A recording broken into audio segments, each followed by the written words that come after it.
Hey guys, this is Brian Gray. You may know me as Big Brother Deal Guy or the former CEO and owner of Leaf Trading Cards. But now, in retirement, kinda, I'm Big Brother Deal Guy. And you know what? I've been in this hobby forever. Hopefully you've heard the show preview of what's to come over the next however many weeks we decide to do this, or you love it or don't love it. Today I decided to drop a bomb. But first, let me remind you what this show's about. It's no holds barred. It's titled that for a reason. It's a wrestling term. That's what it is when there's no rules. There's no script. There's no dictating what I can and can't say. When you hear interviews here, they will not include pre-screened questions or what's allowed and not allowed. If that's a rule, we just don't do an interview. We're going to call it like we see it. People out there will either love it or hate it, and that's fine, and that's fine. Don't really care either way. I'm going to say things because you need to hear them, I think. They may be relevant to you. They may not be. You may care, you may not. It doesn't matter. I'm putting it out there because no one else has the balls to put it out there. And in some cases, maybe no one else knows. So let's take that and get ready for a ride. Who knows, 10, 20, 30, 40 episodes of craziness. Information you never dreamed you'd hear from a person who has seen what's behind the curtain. And that is going to start right now. Hi, this is Brian Gray, but everybody calls me Big Brian.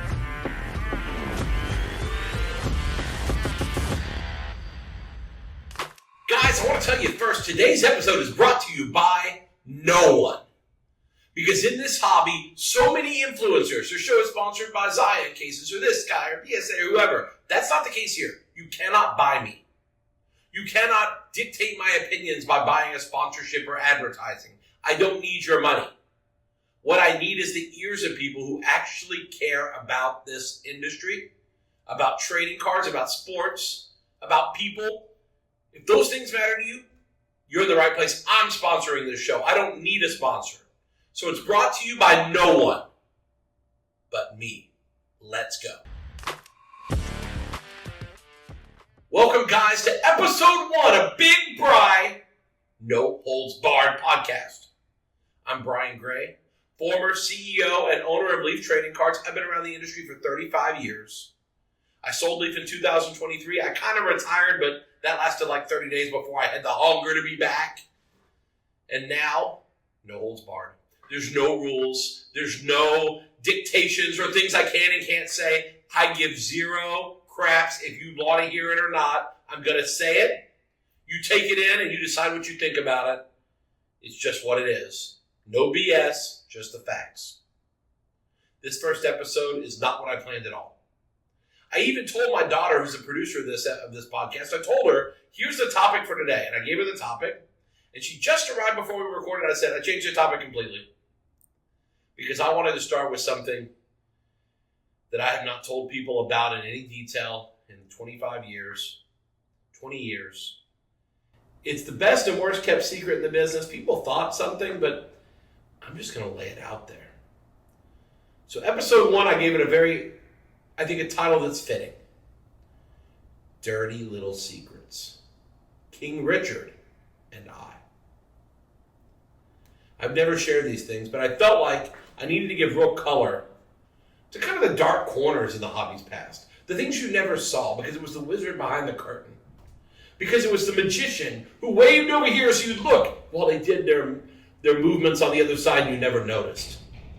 Because misdirection and intrigue and all the flair and pomp and circumstance, a lot of times it took your eye off the ball so that what was going on behind the scenes happened right in front of your face and you had no clue. In the late 1990s and early 2000s, I was with a company called Edgeman. And we were like one of the leading market machines out there. We would buy and sell and hustle. We'd work on tight spreads.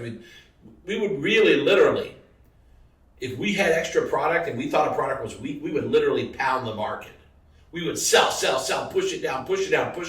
And we would hammer products. companies hated us because we could literally hammer a product from like $1,000 a case to $600 a case in days. We could destroy the secondary market value because people respected our vision of products and our movements. And when we started selling, other people would sell. When we started buying, other people would buy. Kind of like in the movie Wall Street. The Horseshoe loves Blue Star Airlines. Same thing here.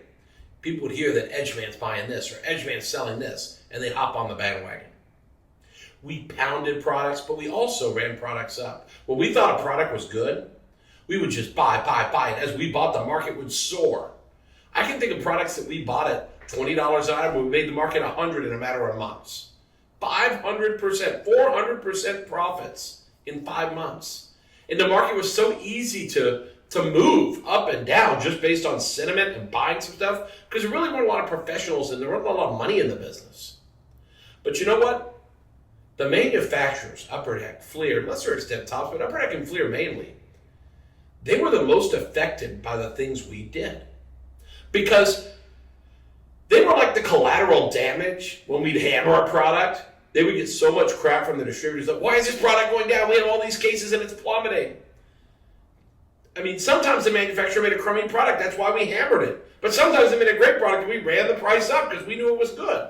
So they would be both collateral damage and a beneficiary of positives at the same time. And that created a real problem because in that era, a lot more products were going down than going up. And so all the time, the manufacturers would blame us for the bad things going on in the business. We come around to like 2001, 2002. There was a Hawaii Trade Conference, big convention in Hawaii. And I heard from that the distributors and the close friends of Upper Deck were going to have a private poker night at the Hawaii show. Now, I would never be invited because I was the devil. Mind you, the people in charge of hobby sales and these people, they thought I was the worst person in the industry, even though really I had bosses at that time, the classics, and they were the bosses. I was a right hand guy. I made a lot of money, a good worker, but I was not the owner. But I was the face of what we did. And they hated me, the distributors. Oh my God, Dominic Magliero freaking hated me. He thought I was the devil. Oh my God. But you know what? When I heard about this event, I love playing poker too, so it was perfect. I said, I gotta get in this thing because everyone's going to this thing. So I went to, I believe it was Rich Henry at the time, maybe, or one of the other gaming guys, or like around that era. There was someone else in the company at that time. And I said, hey, can you get me an invite to this thing? It'd be fun to go. And he said, sure, just be at the bus at whatever time. He didn't know that I was hated, despised, and probably the biggest persona non grata that you could ask for in this industry. So there we go. We're off. We get on a bus. And the whole bus ride, I had eyeballs on me from everybody. I don't think one person looked at me without disgust, amazement that my ass was on that bus, or something. Everybody was thinking, what is this guy doing here? They have let the fox in the hen house. The devil is on board the bus to church camp. That's what it is. That's what they're thinking. And I felt so uncomfortable, but I knew that at some point, I gotta make moves, because that's how you made money back then, was relationships. You got closeout deals. There were so many things going down in value. The companies had massive amounts of product, and you had to get inside to get closeout deals. And I knew we had to get closeouts. A lot of times we bought them from distributors and things. That's how we were able to do some of the things we did. And we weren't trying to be malicious or hurt people or help people. But we thought, if something's weak, let's sell into it. Make some money on the way down. It's going to keep going down. If it's going to go up, it's going to go up. So anyway, I get on the bus. So I'm on the bus. I knew this was the time I had to get serious. We had to get these deals. That's why I'm on this bus. Taking the eyeballs of death from everyone, daggers shooting by me straight from their eyes. We got to the hotel. It was about 30, 40 minutes from where we were at the Ilikai Hotel. We called it the Ikikai, because it was a crummy old hotel. It was so dirty. It was like you think about, like, you go to gorgeous Hawaii, the beaches are beautiful, and the hotel is, really, it could have been Motel 6, but it said Ilikai on it. It was the Ikikai or the Sikikai, whatever you want to call it. It was a piece of crap. But we went to a beautiful hotel across town. We got there. They have a beautiful ballroom set up. With and they weren't poker tables. They were like big round tables, like that hold like 8 people, like a banquet table, like when you go to a benefit or something. And so we all go sit at tables because we're going to play poker. And I'm a poker player. That's my thing. So I'm like, okay, this is fun. I mean, a worst case scenario, I'll get kicked out when they realize who I am, and then I'll have to find a way back. Best case scenario, I don't know if we're playing for money or playing for fun or whatever. Apparently we're playing for fun. I don't know why. But anyway, we're playing for fun. So anyway, this is shocking. I sit down at the table, and who do you think sits to my right? To my left, actually. My left is Richard McWilliam, the owner, one of the founders of, the CEO, and the guy at Upper Deck, the man who helped innovate things that changed this hobby. He's sitting to my left. So you have, and I'm not even going to make another religious reference because there's nothing positive you could say. The hobby generally does not think Richard is of him as an angel, but you had me, Upper Deck's arch enemy, sitting next to Upper Deck's Superman. So I was Lex Luthor, he was Superman. We're sitting at the table. We say, okay, let's play some poker. The dealer moves around the table every time different people do. When I'm dealing, I'm like super shuffling and rifling. Everyone else is like, shh, they're trying to make the cards shuffle. And it's like the cards are flying everywhere. They're a mess. The cards barely move the deck. These guys couldn't deal their way out of I don't even know. They couldn't deal at all. They had no clue. They couldn't even shuffle the cards. I'm shuffling like a pro, like I'm working at a freaking casino. And this guy's eyes get real big as he's watching me do that. I start dealing, we play, and I win probably 8 of the first 12 hands. That's extraordinary. It shouldn't happen that way. But I ran over the table. It was like I was a pro poker player, and these guys had no clue at all. They were clueless. So that doesn't really matter. I'm just mentioning it because I really loved it. It felt good. But anyway, a lot of times Richard saw that I could play. He didn't even know who I was. He said, hey, how's it going? Who are you? I said, Brian. He goes, good to meet you. I didn't tell him I was with Edgeman. No way, Jose. Because that would have been like saying, hi, I'm the devil. Shake my hand so your hand will burn off. I wasn't going to do that at all. So instead, I say, hi, I'm Brian. He goes, hey. He goes, let me ask you a question. You're really good at this. So then after a couple of hands, he'd show me his cards and say, what did I do wrong? What should I have done? Did I do that right? Is this a good hand? And I give him advice. And he was like, oh, thanks. He was very nice, very friendly. There's a bunch of people there. I even remember, at my table, I think I had Dave Bronson from Sweet Deal. I think he was actually there. And I think Lloyd from GTS might have even been at my table. Maybe not. He might have been over at the table with Mike Phillips. They were all hobby distributors at my table. And it was all well-known hobby people back then. And at the end of the night, I knew he liked me. And I think he saw that, the way I process things were not just math, which is poker is really a combination of being sharp at math, but even sharper at instincts. Seeing people, reading people, just being able to feel why they're doing what they're doing. And I think he saw that. But anyway, the night ends. I shake the man's hand and say, hey, it was fun. Thank you for having me at your event. It was great. They had food and everything. It was super. And off I went. So I thought, you know what? I planted a seed someday. Not now, not this year, maybe not for 10 years. But someday, this guy, when he meets me in some other situation, will remember me. So I'm at the Ikikai. Yep, the Ikikai. Horrible hotel. Walking around the Ikikai. I may have even been walking through the lobby of the Hilton next door, whatever it was. But I was at one of the two. And a guy walks up to me. He says, hey, Brian. I said, yeah. He goes, I'm Bob Andrews.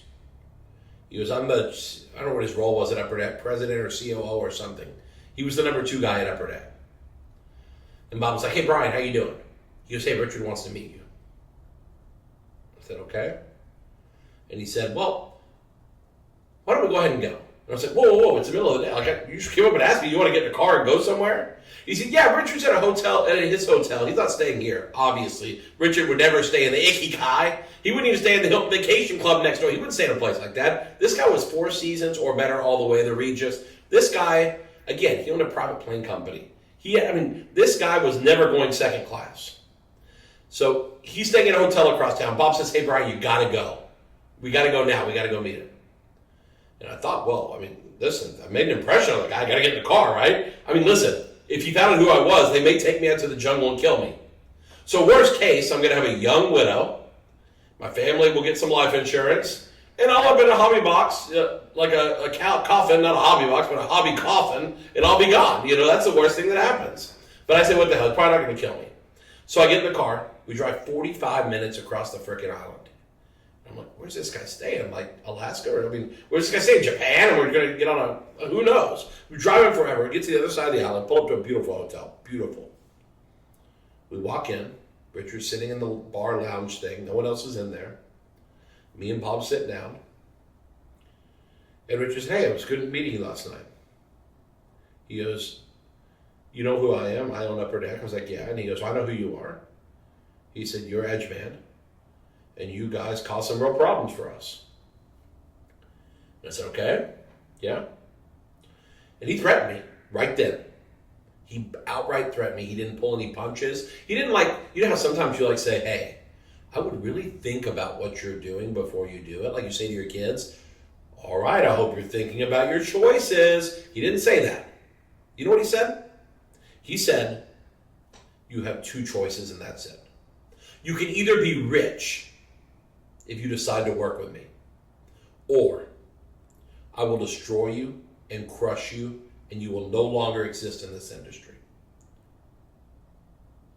Now, when a hundreds of millionaire who owns a $50 million house, who's running this incredibly huge company, when they tell you they're going to crush you like a bug, and you're in the hobby, not a cockroach, but you're like maybe like a ferret, some small creature. We're clever, we're digging, we're badgers, whatever we are, but the king of the jungle just told me he's going to wipe my ass out if I don't cooperate and get rich.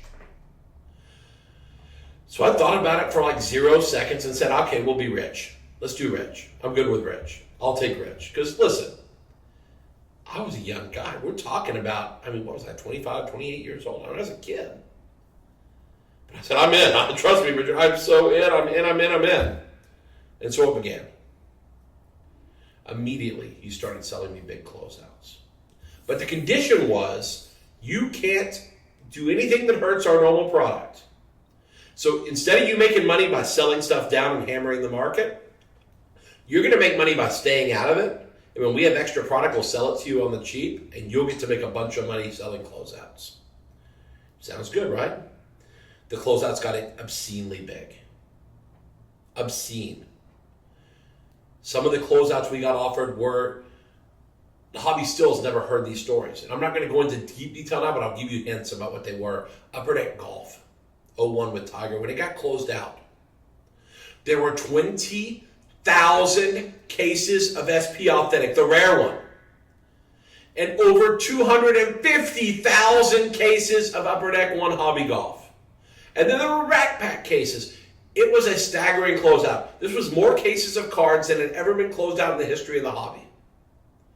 They flew me and JW, the owner of Edgeman, to Anaheim in an overnight quick meeting at the All-Star Game Hockey, and Mike Gardner and Dominic McWilliam sat down with us, made us sign a 10-year non-disclosure. We couldn't tell anyone about it for 10 years, which that's long over. That's why I'm telling you about it. And we didn't come to a deal, but that was the first monster deal we got offered. Then we bought 20,000 boxes of this hockey item and 20,000 boxes of this hockey item, this baseball item, massive closeouts. He really was making us rich just like he promised. Guys, I hope you're enjoying today's episode. Make sure you're following, not only here on the podcast, but we're everywhere. You can find us on Whatnot, Big Brother Deal Guy if you're a streaming maniac like me who loves watching fun and exciting auctions. Or you can find us on social media, Twitter, Big Bride Deal Guy, Instagram, Big Bride the Deal Guy. We're all over. TikTok coming soon, and we're going to have some surprises there too. Let's get back to the episode.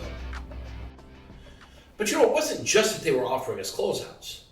The reason this relationship would work was because we had balls. Like when Yu-Gi-Oh came to America in 2003 on Blue Eyes White Dragon First Edition. Before anyone even knew what Yu-Gi-Oh was, we bought thousands of cases. We might have had half the production. They were $32.40 a box. Within days of them coming out, there were over 100 a box. We tripled, quadrupled our money on thousands of cases. But that deal would have never been available had we not had that secret meeting in the corner in the hotel in Hawaii. Or if I had not made it to the secret poker night the night before, an event that wasn't available for little people like me in the business until I snuck in, kind of. The relationship was absolutely afoot. We were cooking. In 2002, I called Bob Andrews.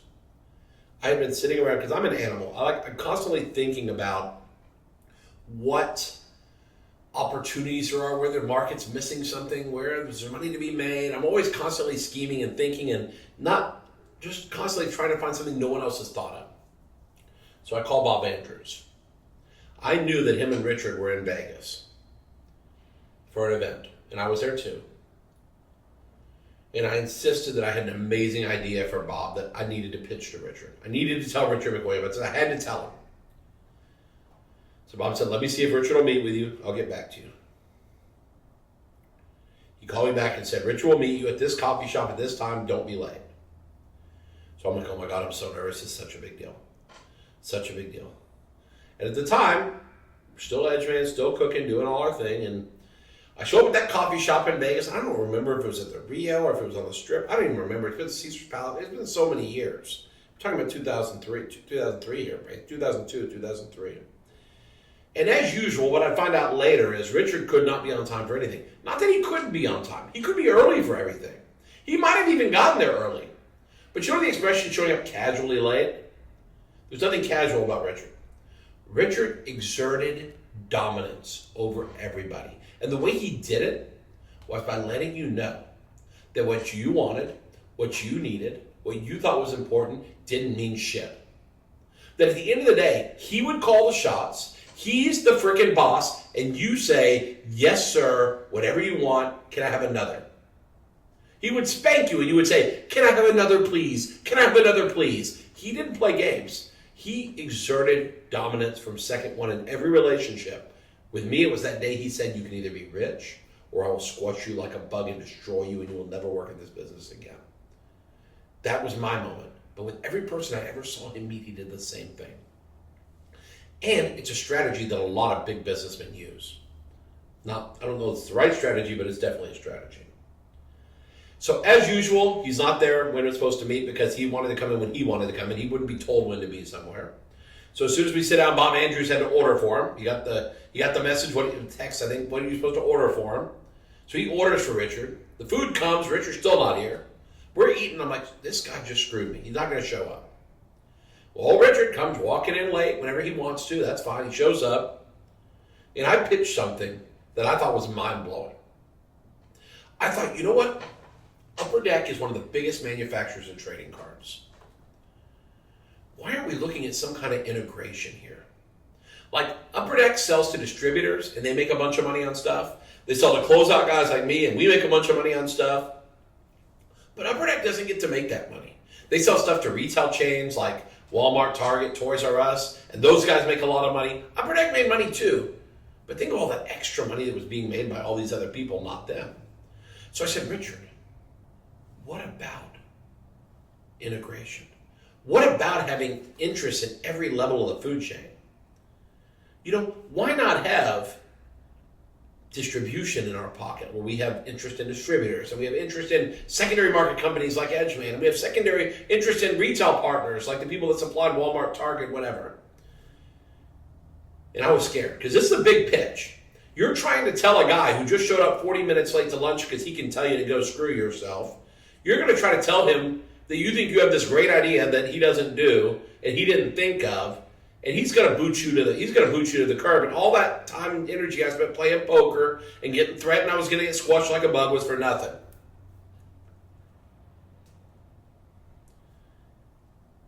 He didn't seem shocked. He said, that's interesting. We'll catch up soon. And he got up and walked out. Bob Andrews paid the bill. Me and him sat together. I sat with Richard for 20 minutes. And I was like, are you kidding me? I just fell. I told this guy, he said, that's interesting. See you later. And I'm like, I really felt like, because I thought I was so smart.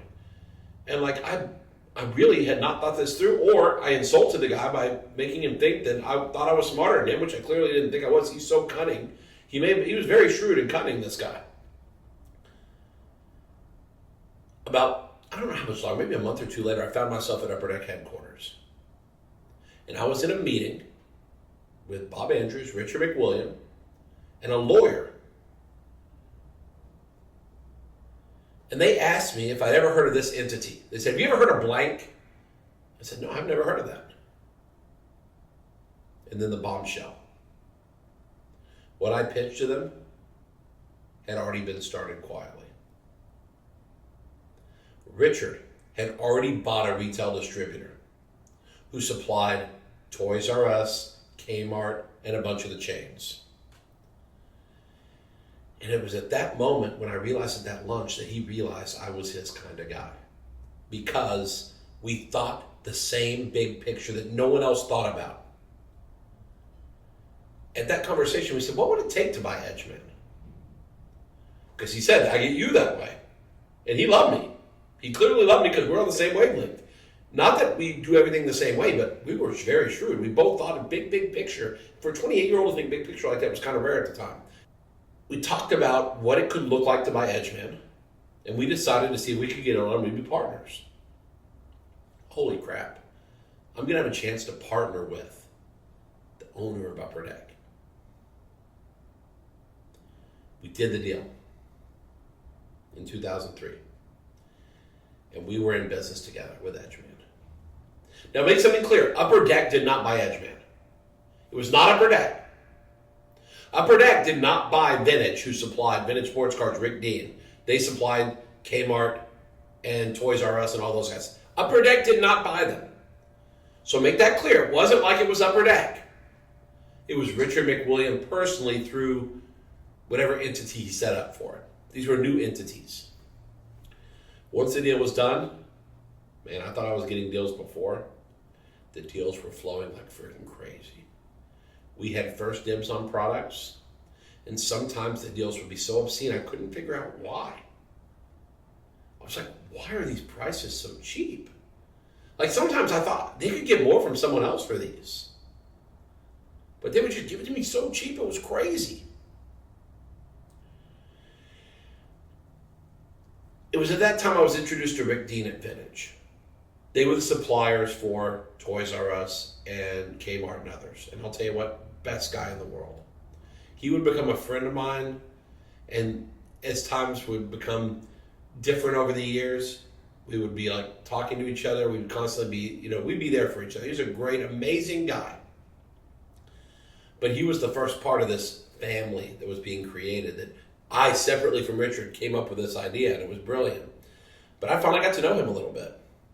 We did a lot of amazing stuff. Money was literally falling from the sky. We could not do deals fast enough. As fast as I could buy something and sell it, there were more deals, more deals, more deals. If a new product was coming out that was hot, I might say, hey, I need 300 cases of Legendary Cuts. I didn't buy all the trash to get it. I just bought the good stuff. And they gave it to me because I was on the team. Hey, for sure. It was during this time that we continued to think about integration and filling in those other pieces. So we did buy those other companies. We bought some other companies. Never told anyone who those companies were. And don't plan to quite yet. But we did buy other companies in the industry that we would secretly have as part of the family that would help us carry out the mission of getting those dollars that on the distribution side were getting made by a bunch of different people instead of the company. And on the closeout side, were getting made by other people, not the company. These were good companies that we had a great relationship with. They did their job, but they were never on the inside. They were really just pieces. All they knew was that I came and bought the companies, because I came and bought their companies. Upper Deck didn't buy them, and I still make clear, Upper Deck never owned any of this. Richard McWilliam and his entities basically had a partnership with me, and then we bought these companies. So we bought these companies. They had no idea the full extent of what they were in on. But the money falling from the sky, I say that and you laugh and you say, oh, that's just like a making it rain kind of reference. But I'm being serious. Here's an example. Our deal was so favorable. There's one weekend in particular, and this will blow your mind. And a lot of people will say, oh my God, I can't believe you're telling this. But I'm going to tell it because that's the no holds barred. My warehouse guy drove to Las Vegas in a van with one of my other employees. When they got to Las Vegas, they showed up at the private airport there. They went inside to tell them who they were. The gates were opened. And our Edgeman Company van drove out onto the private runway. As a private plane pulled up, and a man climbed out of that plane and had his pilot unload boxes and boxes and boxes and boxes. And what was in those boxes at that time was insane. What's in those boxes today is hundreds of millions of dollars. We had no idea what would happen. The boxes were full of singles. Maybe they were customer service cards, but I don't know what they were. I'm not even going to pretend. I just knew that we were given a bunch of cards and told they were ours to either help sell inventory or to make money, whatever. But it wasn't just cards.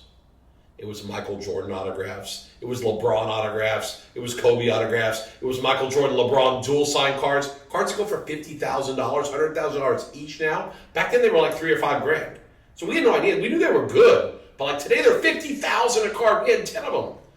We had millions and millions and millions and millions and millions of dollars there now, and just millions of dollars of them then. But we literally drove out to the runway, loaded the van with cards, and my guys drove them back from Vegas. And boy, at the National that year did we have a party. If you came to our booth that year, you saw so many singles in our booth where you had to have your head blown up. You couldn't believe it. We had insane stuff. Today, again, hundreds of millions of dollars today. We got backdoor, I don't even call them backdoor cards because he owned the company, his front door. We got front door cards direct from my partner, put in the van, drove him to Dallas, and cha-ching. Now, all this is not a bunch of bragging or whatever. It's to set the stage for what's coming. In 2006, a lot of you know I started a company called Razor. And we started out, a lot of people think we started out to do baseball cards, but we didn't. Upper Deck had signed a deal to do poker cards. And they didn't want to finish the project, so I said, I'll start a company to finish poker. So in 2006, we made a poker trading card set called Razor Poker. And it was actually, Upper Deck had done all the designs and everything. All we did was change the name out to Razor. They weren't that great. I made much better products later. I'll take credit for that. But this was the first ever poker set. They'd done all the work. They'd gotten everything except the autographs, and they wanted us to finish it. So we finished it. That was the beginning of another era. Over that next year or two, we made cut signature products and a few other things, just little small. We were doing $1 million a year in revenue, nothing big. But in 2007, Richard and I sat down and we said, you know what sucks? Back then in the baseball card business, you may or may not know this if you weren't around back then, but like Bowman, which was Topps, was allowed to use the rookies that had not come into the league yet. So they would have the first rookie card of every guy. Well, Upper Deck also had a baseball license, but they weren't allowed to use those rookies till they became pros. Bowman was grandfathered in. So what happened is Topps Bowman had a massive advantage over the competition because the competition couldn't use these hot young rookies, but Topps could. Well, there was a woman who was an MLB Players Association named Judy Heater. Not knowing that I was part of this cabal, at a conference she was taking questions once, and I asked a question about this grandfathering, and you would have thought that I pissed in her Wheaties and crapped in her pancakes. I'm telling you, it was the worst thing you ever heard. This woman went nuts on me. And under my breath, I was like, bitch. I don't know if she heard me or not, but I wish she did. But she was unreasonable. And it was completely unfair. Upper Deck and Donners, whoever else had licenses were getting screwed. That was totally unfair. So we said, let's do something insane. In 2008, we set aside $1 million. We said, we're going to go sign all the baseball draft picks exclusive so Topps can't have them early. And my goal was to sign the top 32 players, the first round, 30 players, and spend $1 million, and Topps wouldn't have any of them. We started, and it got pretty fat pretty quick. Kyle Skipworth, $150,000. Pedro Alvarez, $250,000. Tim Beckham, I was throwing money around like a man with like an octopus. I had money going everywhere. It was like Rick Ross in the club. I mean, it was money flying everywhere. The next thing you know, we spent $3 million, Razor did. Completely supported and funded by my old friend Richard McWilliam. Because we were going to show Judy Heater that she was wrong. And we were going to set her straight if she didn't want to do it our way, much like he did with me when he told me I could either get rich or get squashed like a bug. We told her what the rules were. I signed, she didn't know I was involved, but I signed all those players, except I ended up with 24 or 28 out of the top 30. I didn't get Buster Posey or Gordon Beckham. But $3 million, I got almost all the rookies. The bad news for me is they kind of sucked that year. I got the worst year of rookies. Dang it. 1 year later, I'd have hit the jackpot. But we signed all the rookies exclusive. And it was at that point that Richard realized that not only did he have a way to make extra money, he also had a weapon.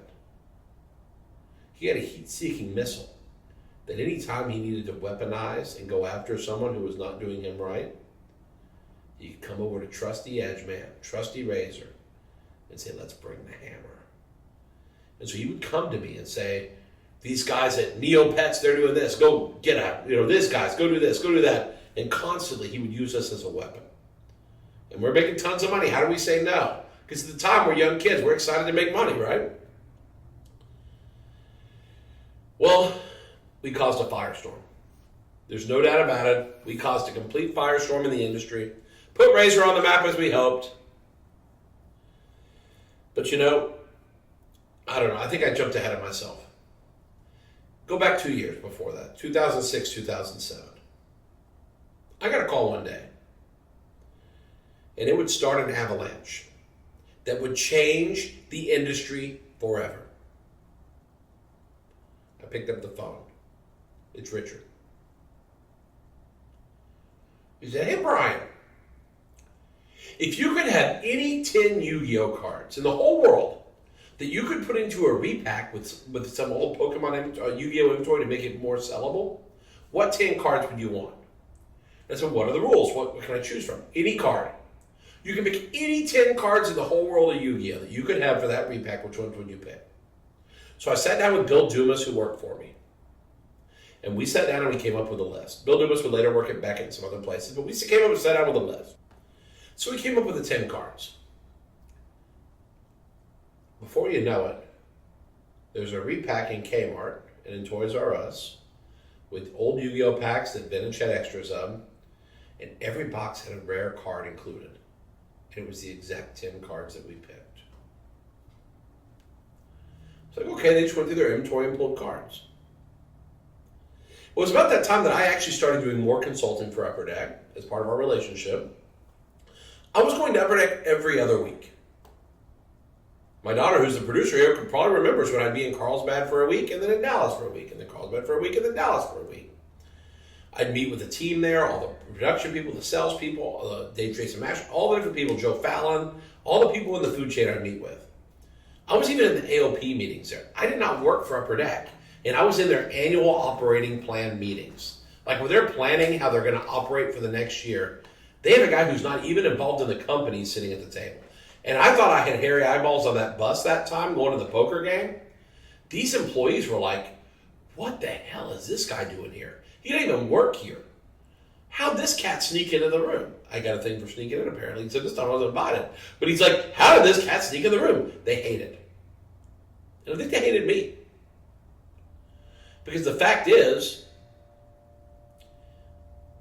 I would tell them how it is, how I saw it. But I wasn't part of their system. And sometimes I was wrong. Because I didn't know what the challenges they're dealing with were. But I was a hammer. Because you know what I learned from Richard? Learned from the previous owners of Edgeman before me, the classics. You bring the hammer, and people succumb and they say, yes, sir, can I have another? That's how you win. You're relentless and you bring the hammer. Well, it ended up leading to a few people getting fired.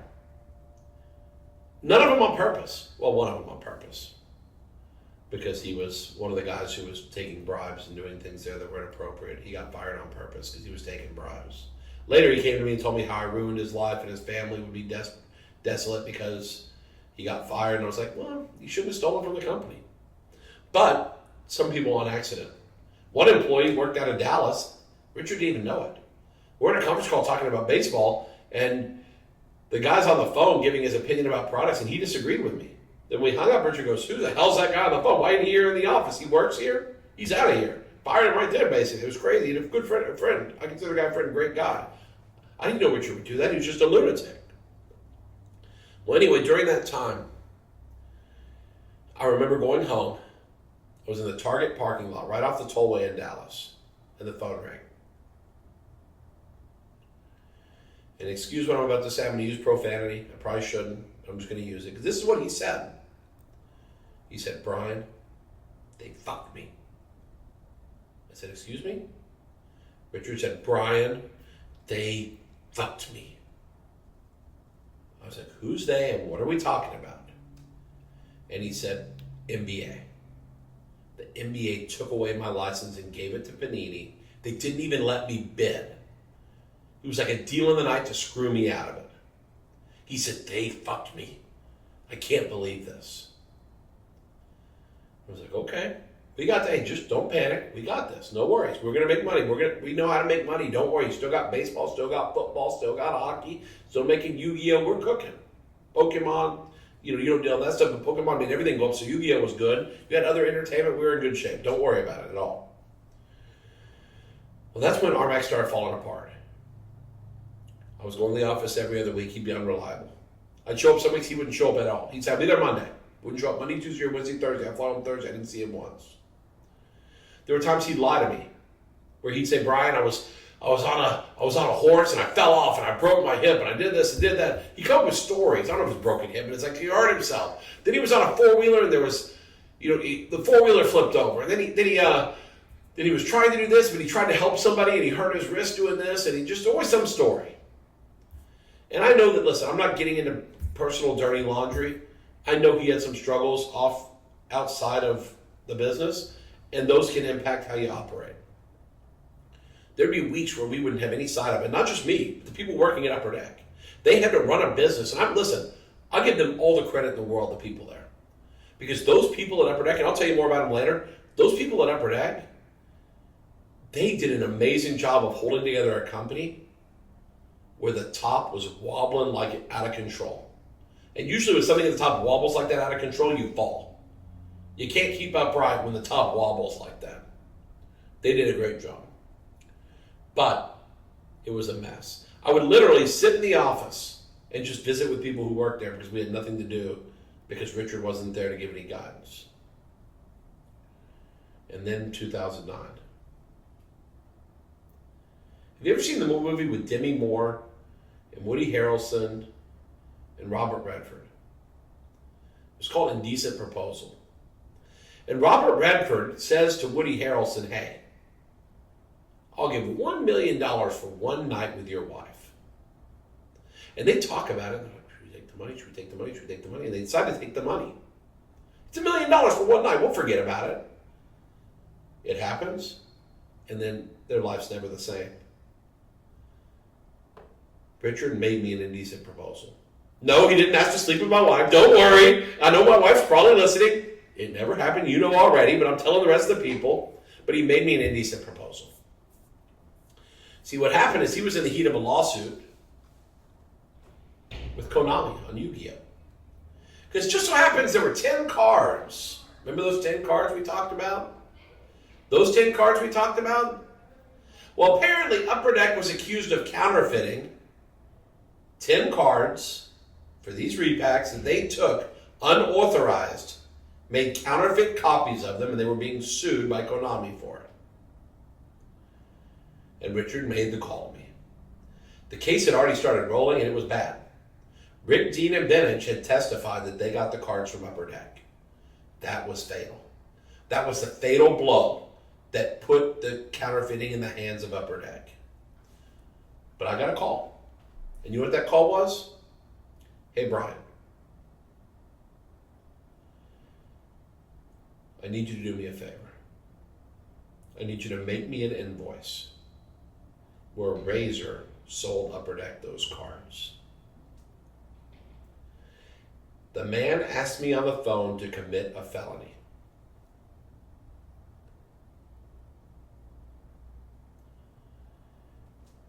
That was when I knew it was time. Because one thing about me, I've gotten to be a better and better guy over the years, but early in my career, I would never break the law.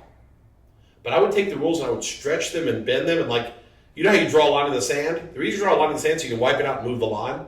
Like, I would stretch the limits either way really big until like the rubber band's about to break, but then I'd back off. When you ask me to get a felony, I'm a married guy with kids. There is 0.00% chance that I'm ever thinking like that in my whole life. I don't care who the hell you are. And even if you're a bug squasher like Richard McWilliam was, there's no way I was thinking about that. I knew that my time with Richard was coming to an end. And so did their licensing come to an end. Baseball, football, adios. Because once these counterfeiting allegations picked up steam, who wants to work with someone who would counterfeit cards? Can you trust them as a partner? That's really the worst thing you can do. Think it's like a bank printing money. Like printing counterfeit money. Can you imagine if a bank printing counterfeit money? It's the worst atrocity possible. And it's kind of what happened. And again, I want to tell you, this was not the people working at Upper Deck who did this. It was Richard. A lot of people thought, oh, Upper Deck's a scummy, this and that. That's wrong. The people at Upper Deck were good. I spent so many hours with them, I should know. And I didn't have to think that because I had a license to be mean to anyone I wanted to. I could tell Richard anyone sucked. He encouraged me to be tough on and tell how people sucked there. He encouraged that to motivate them. So I didn't have to say anything nice about anyone. I'm telling you, people out there, that basically these were good people who were led by someone astray morally. You know, it was at this time that the lawsuit, they lost all the licensing, the lawsuit's about to go to trial. Now you understand in a trial, if they are convicted of counterfeiting cards, it's pretty much a death sentence in the trading card industry. No licensor will ever work with them again. So on the courthouse steps, they sell. They lose the right to distribute Yu-Gi-Oh!, which had made them $1 billion. It made Richard hundreds of millionaire instead of just a tens of millionaire. It had they could have sold Upper Deck at one point for $1 billion during Yu-Gi-Oh! All that was gone now. They lose the licenses hand over. They still had hockey, which they've done such a great job with hockey. They were good at hockey. They lost everything else. Basically, they settled on the courthouse steps, and yes, they didn't get the death penalty, but they got the essential hobby death penalty because no one trusted them. It was just after that I went to Richard and said, I'm done. I said, I'm out. I resigned from Razor. I'm not running this thing anymore. And I basically bought his shares in Razor to keep it alive without him. Because I said, I'm out. I'm not doing anything with you ever again. I'm out. You can take it. Go have fun with it. He said, what the hell am I supposed to do with this company? I said, you know what? At the right price, I suppose I could buy it. And he said, what are you offering? I said, give me a minute. I need to make a few calls. I walked out of the room, came back in and said, I'll give you, I don't want to get into the details, but I gave you $1 million for it. That's all it was worth.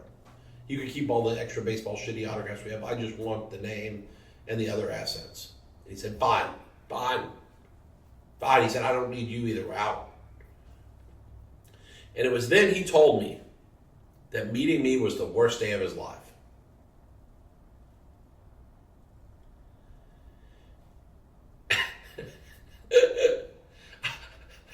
I'm sorry, I'm cracking up because the man counterfeited Yu-Gi-Oh! Cards and lost everything. He had $1 billion company which is now worth $100 million. And you had the nerve to tell me that meeting me was the worst day of your life. Okay. He was my friend.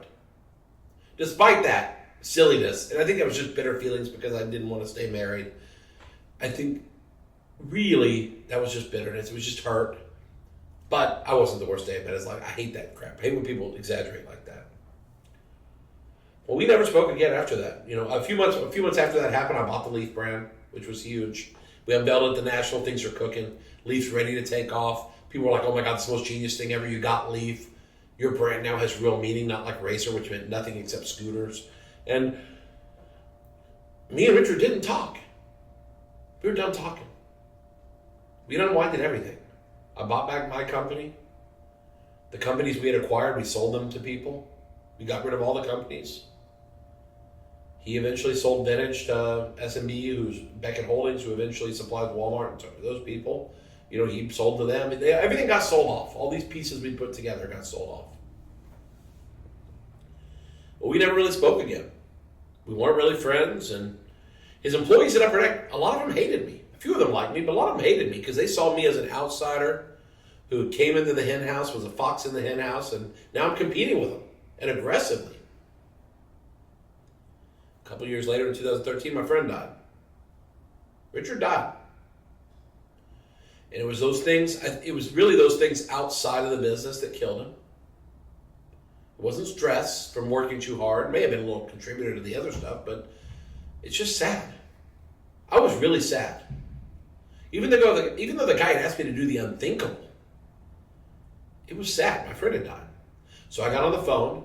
I talked to the lawyer for Upper Deck, who I would later be involved in a lawsuit with Leaf with him, but I talked to him and I said, Craig, I really want to come to the funeral.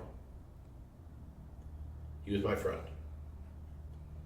He said, well, I'll talk to Vivienne, that's Richard's wife. I'll talk to her and let you know, but I'm not so sure. I think it's being family only.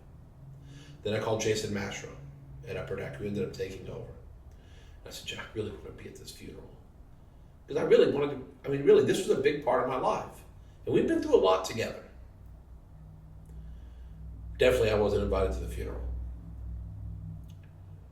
It was basically the end. Upper Deck was no longer dominant. We were off doing our thing growing.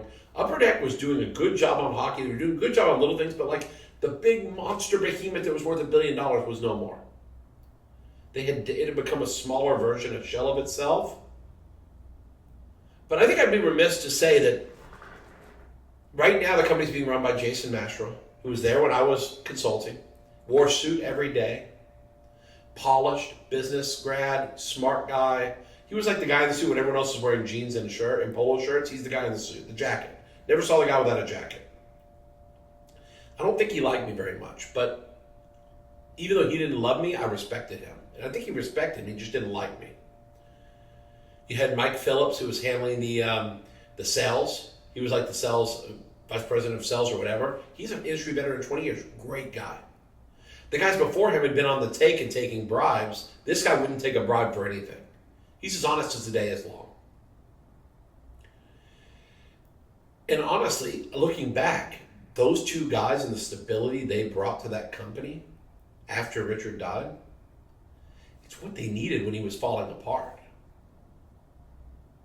They needed that stability when he was falling apart. And he was not the guy who was going to hand things over to these guys while he's around.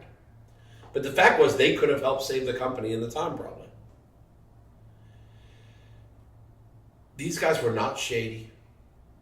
They were not going to counterfeit Yu-Gi-Oh cards. They were going to do it the right way. Now, they would never probably shoot for the moon and do things that Richard did that were incredibly successful, that were miracles pulled out of thin air. But not everyone's a rainmaker. Rainmakers can do anything. Sometimes they succeed wildly and sometimes they fail miserably. But a lot of guys just deliver, and these are deliverers. And those shady deals with their predecessors, that's a story for another day. And boy, I could do another hour of just the shady bribery and deals that happened in this business for decades. Not just with them, but every company.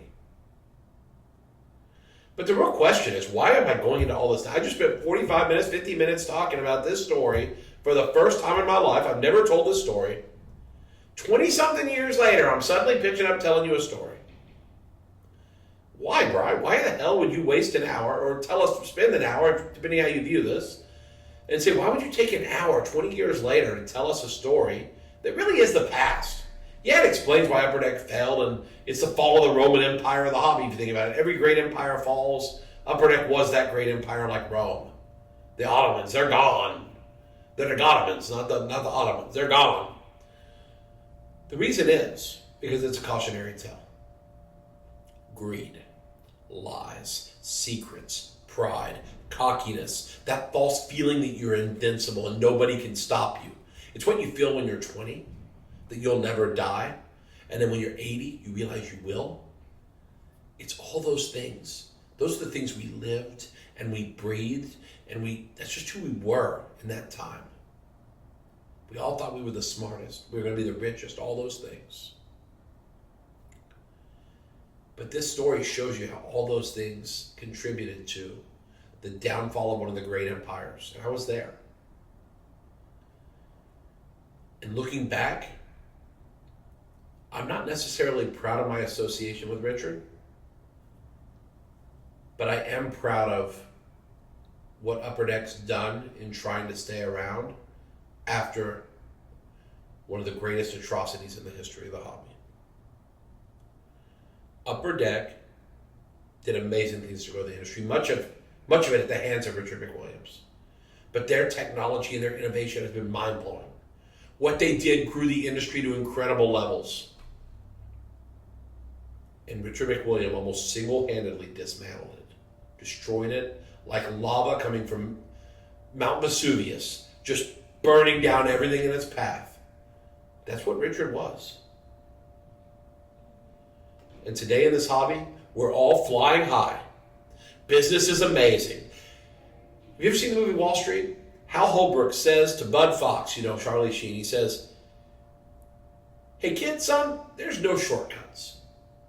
Because he took shortcuts. He got information from Gecko, like insider secrets. And in today's hobby, I beg you to hear that cautionary tale and realize, kid, there's no shortcuts. The only shortcut is to the end. And this is one place where getting to the end is not good. That's your shortcut, is to the end. And I just felt like I wanted to share that story because it reminds me that it's not about the right now, about making every penny you can make right this second, desperately, at all costs, making money. You've got to have vision. You've got to have a plan. You've got to be thinking 5 steps ahead. It's not about the right now. It's about the future. And if we're not careful, there will be no future. And in coming episodes, I plan on tackling some of the things and doing it through interviews and stories, and sometimes just telling you things you don't know about the hobby that are happening. Secrets that I know and you may not know yet. Maybe you do. But until we recognize these things that have the ability to turn the hobby from Rome into the leftovers of Vesuvius, we're at huge risk. And stories like this are going to help keep us from making the same mistakes that we're destined to make if we're not paying attention. I hope you enjoyed today what I shared with you, the story. It's a story I've never told. I did leave some stuff out on purpose because there's going to be some little Easter eggs that I have to leave for later. You never know, there's more.